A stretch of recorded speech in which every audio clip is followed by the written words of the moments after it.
2 விதைகள். அது ஒரு அமைதியான கிராமம். அதுல ஒரு அழகான வீடு. அந்த வீட்ல பரசுன்னு ஒரு தாத்தா இருந்தாரு.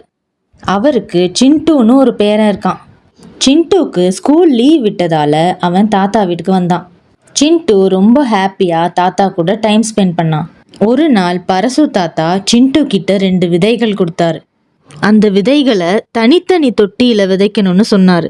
அப்புறம் அவைகளுக்கு ஒரே மாதிரியான மண்ணும் தண்ணீரும் கொடுக்க சொன்னாரு. ஆனா அந்த 2 விதைகள் கிட்ட பேசும் வார்த்தைகள் மட்டும் வேறாக இருக்கணும்னு சொன்னார். சிண்டு தாத்தா சொன்ன மாதிரி 2 விதைகளையும் தனித்தனியா விதைச்சான். ஒரே விதமான மண்ணையும் தண்ணீரையும் கொடுத்தான்.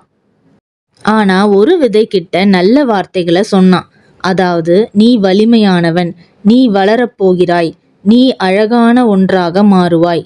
இன்னொரு விதை கிட்ட எதிர்மறையான வார்த்தைகளை சொன்னான். அதாவது, நீ பலவீனமானவன், நீ ஒருபோதும் வளரமாட்டாய், நீ ஒன்றுமில்லை. இது மாதிரி தினமும் செஞ்சான்.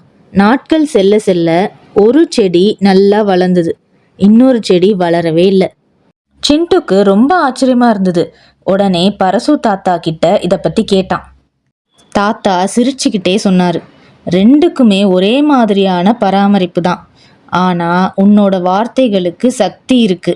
நீ பார்க்க முடியாததுக்கும் உணர முடியும். சிண்டுக்கு இப்ப எல்லாம் புரிஞ்சுது. அதனால நாம எல்லாரும் நல்ல வார்த்தைகளையே பேசணும். இது நமக்கும் நல்லது, நம்ம சுத்தி இருக்கிறவங்களுக்கும் நல்லது. நல்ல வார்த்தைகளை விதைங்க, சந்தோஷமா இருங்க.